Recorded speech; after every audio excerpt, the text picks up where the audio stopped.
માએ આવકાર આપ્યો. કારણ માં પાત્ર સાહેબ આ જગતનું પાત્ર માં એક બહુ અદ્ભુત છે. માએ આવકાર આપ્યો. આવી ગઈ દીકરી. ભવાની એકદમ દોડતા ગયા, માની ગોદમાં મસ્તક રાખી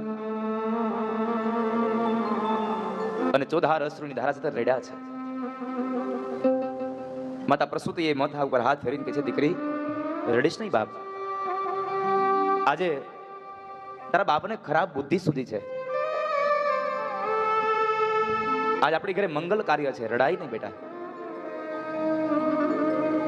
આ જગતમાં દરેક વ્યક્તિઓ મોટું ફેરવી શકે, પણ આ જગતનું એક પાત્ર સાહેબ માં એવું છે, એનો સંતાન ગમે તેટલો માં સાથે ગમે તેવો વ્યવહાર કરે પણ માં ક્યારે એના દીકરાઓથી મોટું ન ફેરવી શકે. કારણ માં પાત્ર જ અદ્ભુત છે. આ જગતનું અલૌકિક પાત્ર છે. આ જગતનું મમતાના રસથી ભરેલું વટવૃક્ષ એટલે માં. માની અંદર વાત્સલ્ય ભર્યો છે, પ્રેમ ભર્યો છે, કરુણા ભરી છે, દયા ભરી છે. દીકરાઓનું દુઃખ એ માં ન જોઈ શકે. દીકરો કદાચ શેરીઓમાં રમવા ગયો હોય અને રમીને આવે ને ખૂબ થાકેલો હોય, પણ જ્યારે માની ગોદમાં આવે અને માં પોતાના સાડીના છેડાથી એનો એક પરસેવાના બિંદુને લૂછી આપે ને અને કપાળમાં એક નાનું એવું ચુંબન કરે એટલે સમજો દીકરાનો બધો થાક ઉતરી ગયો. ત્યાં એક માત્ર ચુંબનમાં બધો થાક ઉતારી નાખે માં. મમતાના રસથી ભરેલું વટવૃક્ષ છે.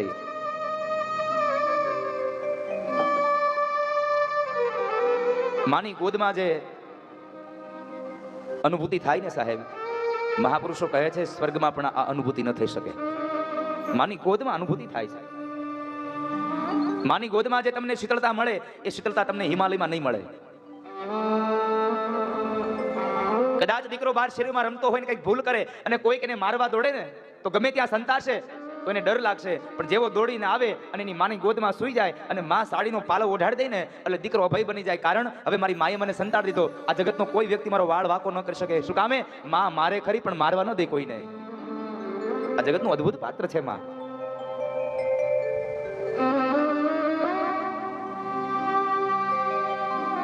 માને વાત્સલ્ય ભર્યો હોય. તમે અનુભવ કરી જોજો. દીકરો કદાચ ગમે તેટલો મોટો થઈ જાય પણ મા પાસે તો સાહેબ નાનો છે. મા પાસે સદૈવને માટે નાનો જ રહેવાનો. એ દીકરો બહાર ગામ ગયો હોય, એના વ્યવસાય અર્થે બહાર ગયો હોય અને કદાચ રાત્રે મોડું આવે ને તો પત્ની અને બાળકો ભોજન કરીને સૂઈ જશે, પણ ખૂણામાં ખાટલો ઢાળીને પડેલી માં એની આંખમાં નિંદ્રા નહીં આવે. કારણ એની આંખમાં એની નિંદ્રાઓ વેરણ બની જાય. શું કામે? આજ મારો દીકરો હજી ઘરે નથી આવ્યો. જ્યાં સુધી દીકરો નહીં આવે અને દીકરાને નહીં પૂછી લે કે આવી ગયો ભાઈ, અને દીકરો કહે ને કે હા માં હું આવી ગયો, પછી માં નિરાતે નિંદર કરી શકે. ત્યાં સુધી જનતાને નિંદર ન આવે, ત્યાં સુધી માં સૂઈ ન શકે. બપોરનો સમય થાય અને ભોજન કરવા માટે બાપ બેસે. દીકરો શેરીમાં રમતો હોય અને માં એમ કહે ને કે જરાક બોલાવો ને લાલાને, એ તમારી સાથે જમી લે, તો કદાચ બાપ બોલી જાય કે મને જમવા દે ને, એને ભૂખ લાગશે તો હમણાં આવશે આપણો. પણ એ જનેતા એના દીકરાઓને જમાડ્યા વગર ન જમી શકે. ઉઘાડા પગે જાય, પોતાના દીકરાઓને તેડી આવે, સાથે બેસાડીને જમાડતી જાય ને પોતે જમતી જાય. કારણ આ જગતની માં ઈ માં છે, બીજા બધા વગડાના વા છે. પણ કરુણા તો હવે એ થઈ છે. સમય પરિવર્તિત થયો, કળિયુગનો કાળ આવ્યો. 25 વર્ષ સુધી દીકરાને ઉછેરીને મા બાપ મોટો કરે અને એને પરણાવે. 1 વર્ષ અને 2 વર્ષ અને 3 વર્ષ થાય ત્યાં દીકરો પત્નીને લઈ અને વળી પાછો મા બાપથી નોખો થઈ જાય. મને એ નથી સમજાતું સાહેબ હજી કે આ 3 વર્ષમાં એ આપનાર પત્નીએ તને એવો તે કયો પ્રેમ આપી દીધો કે તું તારા મા બાપનો 25 વર્ષનો પ્રેમ ભૂલી ગયો? એવો કયો પ્રેમ આપ્યો? અને મારી વ્યાસપીઠથી ચોક્કસ કહીશ કે આ જગતમાં દીકરો ક્યારેય નોખો નથી થયો, નોખી પુત્ર વધુ થાય છે. આ જગતમાં દીકરો ક્યારેય નોખો નથી થયો. અને જો દીકરો જ નોખો થતો હોત તો લગ્ન પહેલા થયો હોત. આ લગ્ન પછી શા માટે થયો? એને નોખો કરવામાં આવ્યો છે. કાં તો મા બાપ વૃદ્ધ થાય એટલે વૃદ્ધાશ્રમમાં મૂકી આવે. આપણે કહીએ કે દીકરો મા બાપને મૂકી આવ્યો વૃદ્ધાશ્રમમાં. વૃદ્ધાશ્રમમાં મા બાપ નથી ગયા, વૃદ્ધાશ્રમમાં સાસુ ને સસરા ગયા છે. સમજવાની જરૂર હવે આ યુગના યુવાનોને છે સાહેબ. તો પેલા કેમ ન મૂકી આવ્યો તું? તારે જો તારા મા બાપને વૃદ્ધાશ્રમમાં મૂકવા હતા તો તારા લગ્ન નતા થયા ત્યારે મૂકી આવ્યા હતા ને. તારી પત્ની આવી પછી શું કામ મૂકી આવ્યો? મારી અત્યારની યુવાન બહેનોને કરબદ્ધ પ્રાર્થના છે મારી વ્યાસપીઠથી ઈચ્છતા હોય કે તમારો દીકરો, તમારા દીકરાની વહુ તમારી વૃદ્ધાવસ્થામાં તમારી સાથે રહે, તો એક વાતને યાદ રાખજો, તમારો પતિ પણ કોઈકનો દીકરો છે, એને એના મા બાપ ભેગો રહેવા દેજો સાહેબ. એ પણ એનો મા બાપનો એનો સહારો છે, એને એના મા બાપ ભેગો રહેવા દેજો. પણ ખબર નહીં શું થાય, 25 વર્ષનો પ્રેમ આવનારી પત્નીનો વર્ષનો 2 વર્ષનો પ્રેમ મળે એટલે લઈને નોખો થઈ જાય, ધૂળ પડીએ જીવનમાં. શું નથી કર્યું મા બાપે આપણા માટે? દરેક મા બાપની એક ઈચ્છા હોય કે મારો દીકરો અમે વૃદ્ધ બની એટલે અમારી સેવા કરે. તો એ વાતને તમારે ક્યારેય ન ભૂલવી જોઈએ કે તમે પણ કોઈકના દીકરા છો, તમે સેવા શું કામ નથી કરતા? અને આ જગતનો નિયમ છે, જેવું વાવશો ને એવું જ લણશો. એટલે મારો પુનિત મહારાજ લખે છે, સંતાનથી સેવા ચહો, સંતાન છો સેવા કરો. સંતાનથી સેવા ચહો, સંતાન છો સેવા કરો. સંતાનથી સેવા ચહો, સંતાન છો સેવા કરો. સંતાનથી સેવા ચહો, સંતાન છો સેવા કરો. જેવું કરો એવું ભરો, એ ભાવના ભૂલશો નહીં. જેવું કરો તેવું ભરો, એ ભાવના ભૂલશો નહીં. ભૂલો ભલે બીજું બધું, મા બાપને ભૂલશો નહીં. ભૂલો ભલે બીજું બધું, મા બાપને ભૂલશો નહીં. અગણિત છે ઉપકાર એના, એ વિસરશો નહીં. અગણિત છે ઉપકાર એના, એ વિસરશો નહીં. આ જગતમાં સાહેબ ભૂલવું હોય તો તમારી જાતને ભૂલી જાજો, પણ જેને જન્મ આપ્યો છે, 9 મહિના સુધી જેને આપણને એની ગોદમાં રાખ્યા છે, એ મા બાપને ક્યારેય ન ભૂલશો સાહેબ.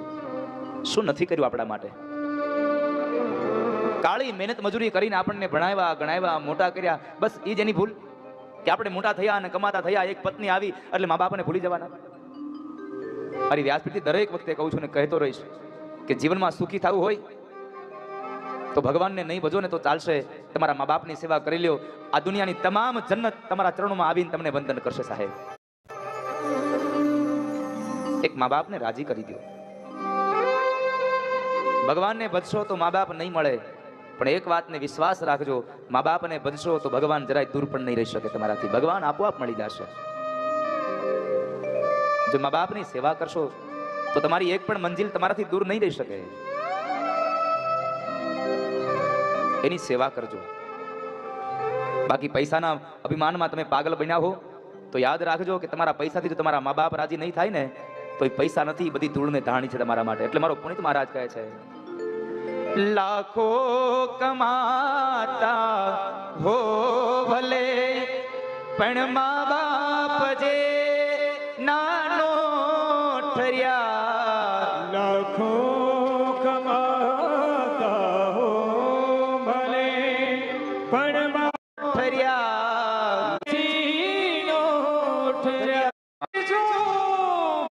લાખ નહીં, બધાય તમારા નહીં.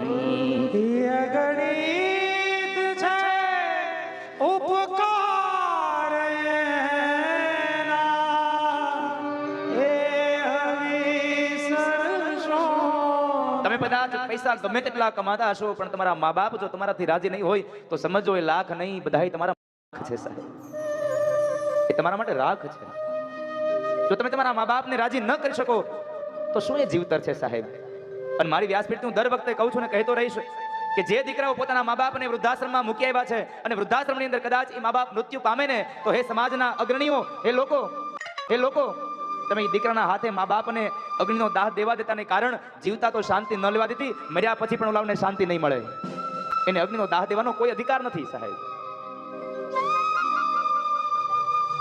માટે મા બાપને તમારી સાથે રાખજો સાહેબ. જ્યારે દીકરો માંથી વિખૂટો પડે ને ત્યારે માની શું વેદના હોય એ માને જ ન હોય. દીકરો કદાચ ભણવા માટે હોસ્ટેલમાં જતો હોય, જ્યારે માંથી અલુપ થતો હોય ત્યારે પણ માં એક ઘરના ખૂણાની અંદર પડી પડી માં રડતી હોય, કારણ એનો દીકરો એને યાદ આવતો હોય. દીકરો વ્યવસાય માટે બહાર જાય તો પણ એ માં રડતી હોય, આજ મારો દીકરો અમારાથી અળગો થાય છે. તો દીકરો વ્યવસાય માટે અળગો થાય, ભણવા માટે અળગો થાય અને માં એટલી દુઃખી થતી હોય તો એક વખત તો વિચાર કરો કે પોતાની પત્નીને લઈને જ્યારે મા બાપથી નોખો રહેવા જાય છે તો મા બાપની શું વ્યથા થતી હશે, એ મા બાપ કેમ જીવતા હશે. એક શહેરમાં એક યુવાન પતિ પત્ની પોતાના 8 થી 10 વર્ષના બાળકને મેળો બતાવવા માટે લઈ જાય. ખૂબ માનવ મેદની ઉભરાણી છે અને એ માનવ મેદીમાં જ્યારે એક હાથ દીકરાનો એની માએ પકડ્યો અને એક હાથ એના બાપે પકડ્યો છે. 8 વર્ષના દીકરાને લઈને જાય છે અને એ સમયે બરાબર દીકરો હાથમાંથી ક્યારે છૂટી ગયો એ પતિ પત્ની બેમાંથી એક પણ ખબર નથી. બેમાંથી એકય નથી ખબર. અને જ્યારે આગળ જાય એ સમય બરાબર પત્નીએ પોતાના પતિને પ્રશ્ન કર્યો, સાંભળ્યું લાલો તમારી પાસે છે ને? એનો પતિ કહે છે લાલો તો મારા હાથમાંથી ક્યારનો તારી પાસે ભાઈ આવ્યો. આજુબાજુમાં નજર કરે છે પત્ની, એ માં, એ જનેતા, પણ ક્યાંય પોતાનો 8 વર્ષનો દીકરો દેખાયો નહીં. દીકરો પોતાથી જુદો થઈ ગયો છે એટલે માથી ન રહેવાયું. માની આંખોમાંથી અશ્રુની ધારાઓ વહી ગઈ. મારા લાલાને ગોતી દો ને. એનો પતિ એને સાથે રાખીને એના દીકરાને શોધે છે. 8 વર્ષનો દીકરો એનાથી અળગો થયો છે અને એ જનતા ચોધાર અશ્રુ રડે છે. બધા લોકોને પ્રશ્ન કરે છે, ભાઈ અમારા દીકરાને જોયો, અમારા દીકરાને જોયો. અહીંયા માં રડે છે અને માથી વિખૂટ પડેલો દીકરો ન્યા રડે છે અને મોઢામાંથી એક જ શબ્દ નીકળે, મારે મારી માં પાસે જવું છે. કોઈ માણસ એને તેડીને કહે છે, ચાલ બેટા તું રડ નહીં, હું તને રમકડું આપું, તને રમકડું લઈ દઉં. અને ત્યારે એ દીકરો એમ કહે છે, મારે રમકડું નહીં, મારે મારી માં જોઈએ છે. દીકરાની આંખમાં પણ અશ્રુઓ છે ને અહીંયા માની આંખમાં પણ અશ્રુઓ છે. 1 કલાક, 2 કલાક, 3 કલાક, આમ કરતા કરતા 5 કલાકનો સમય વ્યતીત થયો, દીકરો મળ્યો નથી.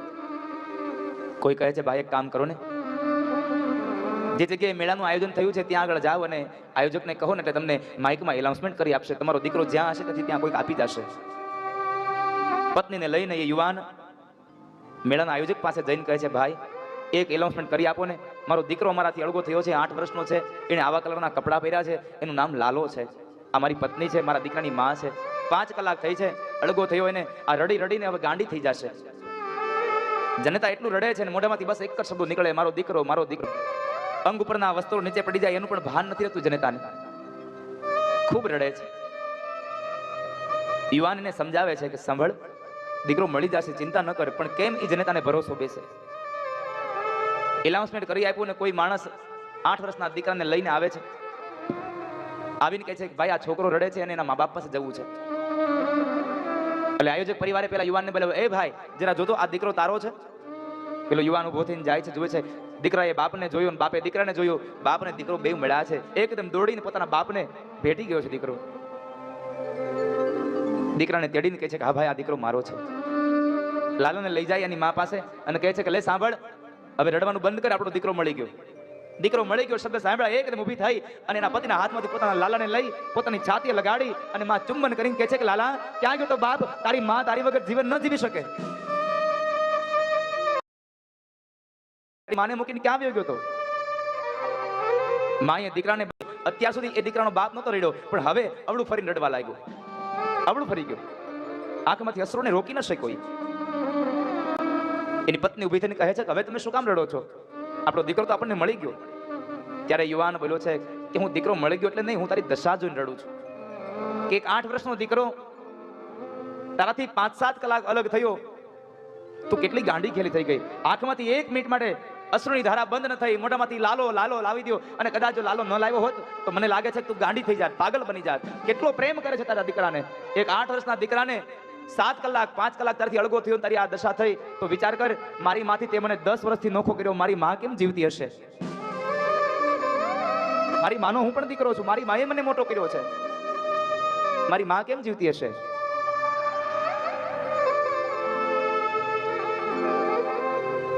અને આ જગતમાં યાદ રાખજો બાપ, એક વખત જીવનમાંથી માનો પ્રેમ વયો જશે ને, પછી દુનિયાની કોઈ એવી વ્યક્તિ નથી કે તમને માના પ્રેમની અનુભૂતિ કરાવી શકે.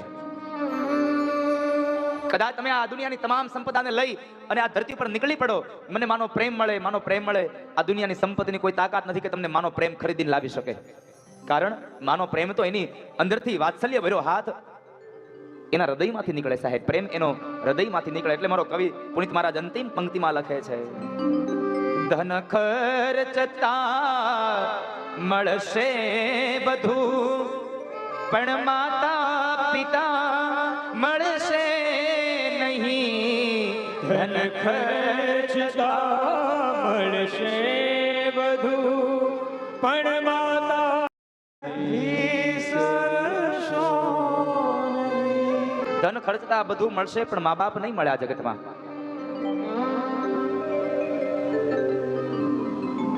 હજી પણ આ કથાને સાંભળીને કદાચ કોઈ મા બાપને વૃદ્ધાશ્રમમાં મૂકી આવ્યા હોય તો પાછા લઈ આવજો.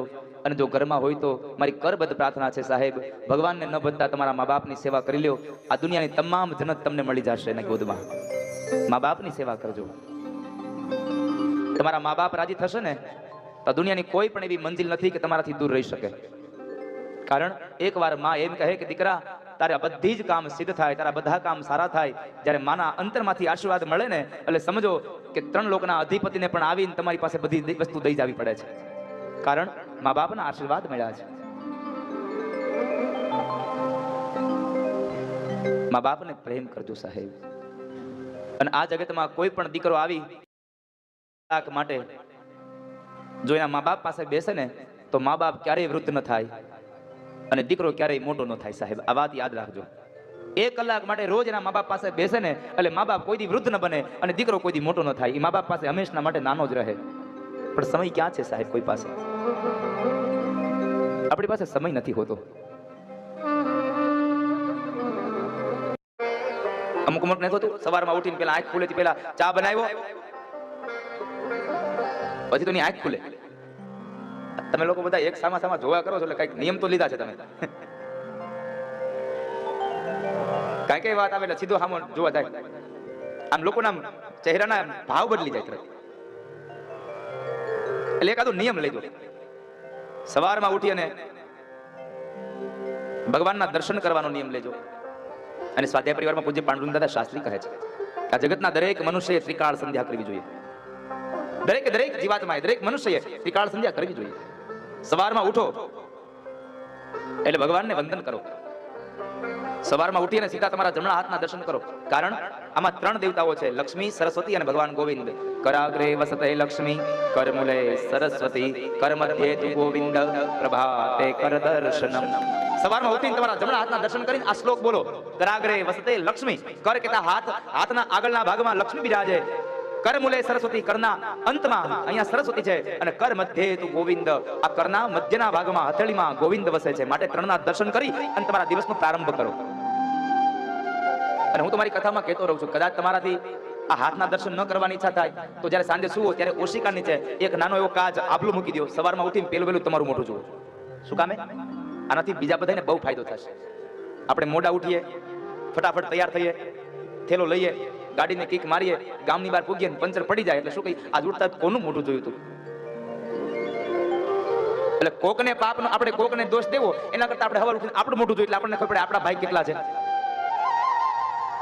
આપણે બીજાને દોષ દઈએ, કઈક ખારા કામે નીકળીએ અને બરાબર જો એટલે તરત આપણને અપશુકન થાય. હવે અપશુકન થી આપણને કોલીને ખબર નથી કોને અપશુકન થયા, આપણને કે બિલાડીને? ઓલી આખો દિવસ ભૂખી મરી જાય યાર. સવારમાં ઉઠીને જમણા હાથના દર્શન કરી ભગવાનનું દર્શન કરો. આ તો સવારમાં ઉઠીને પેલા ઝાડુ પડે, ચા મુકાઈ ગઈ છે, પછી આંખ ખુલે. ત્યારબાદ તમે ધરતી ઉપર પગ મૂકો તો માતા ધરતીને ત્યારબાદ તમે ધરતી ઉપર પગ મૂકો તો માતા ધરતીને વંદન કરો, કારણ કે આપણી માં છે. એને વંદન કરો કે માં, હું તારા ઉપર પગ રાખું છું, તું મને માફ કરજે. સમુદ્ર વસને દેવી પર્વતન મંડલે વિષ્ણુ પત્ની નમસ્તુભ્યમ પાદ સ્પર્શ ક્ષમસ્વમે. એ વિષ્ણુના પત્ની છે, આ ધરતી છે. હે માં, હું મારો પગ તારા ઉપર પધરાવું છું, માટે મને માફ કરજે. ત્યાંથી આગળ જાઓ, સ્નાન કરવા માટે તમે બાથરૂમમાં બેસો, નામ આવડે એ તીર્થના નામ લેતા જાઓ. ગંગા, યમુના, સરસ્વતી, નર્મદા, તાપી, આ બધી નદીઓના નામ લેતા જાઓ. તીર્થમાં જઈને તમે સ્નાન કરશો, એનું પુણ્ય તમને તમારા ઘરે મળશે. અત્યારે એ બધું ભૂલાઈ ગયું, બાથરૂમ સિંગર વધી ગયા. નાતો હોય, નાતો ગીત ગાતો હોય, આપણે ત્યાંથી નીકળી આપણે થાય કે આપણે કોઈ દી નાવું જ નથી. હવે આવા ગીત ગાતો બાથરૂમ સિંગર વધી ગયા.